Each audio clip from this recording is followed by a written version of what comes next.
சிவகங்கை மாவட்டம் திருப்பத்தூர் அருகே கிராம ஒற்றுமையை பறைசாற்றும் வகையில் மீன்பிடி திருவிழா நடைபெற்றது. இதுகுறித்த விவரங்களுடன் செய்தியாளர் முத்துராமலிங்கம் இணைந்திருக்கிறார். முத்துராமலிங்கம், விவரங்களை பதிவு செய்யலாம்.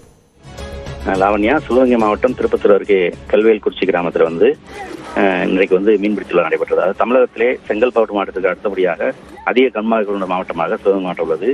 இங்குள்ள கம்மாய்களில் விவசாய தேவைக்கு தண்ணீரை பயன்படுத்தி கம்மாயில மீதமுள்ள தண்ணீர்ல மீன்கள் இருக்கும், நாட்டு வகை மீன்கள். அந்த மீன்களை பிடிப்பதற்காக ஒவ்வொரு ஆண்டும் மீன்பிடி திருவிழா நடத்துவது வழக்கம்.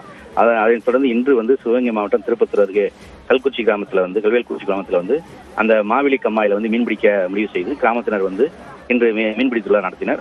இதை மீன்பிடி திருவிழா நடத்துவதற்கு முன்பதாகவே பல்வேறு பகுதியிலிருந்து, சுற்று வட்டார பகுதியிலிருந்து பல்வேறு பகுதியிலிருந்து ஏராளமான மக்கள் வருகை தந்து காத்திருந்தனர். தொடர்ந்து கிராமத்தினர் மீன்பிடிக்க அனுமதி கொடுத்ததும் தாங்கள் வைத்திருந்த அந்த கம்மாய்கள் இறங்கி மீன்பிடி வலை, கச்சா, அரிவலை, கொசு வலை, கையால் முடையப்பட்ட ஊத்தா உள்ளிட்ட உபகரணங்களை கொண்டு ஏராளமான நாட்டு வகை மீன்களை பிடித்தனர். லாவண்யா, விவரங்களுக்கு நன்றி முத்துராமலிங்கம்.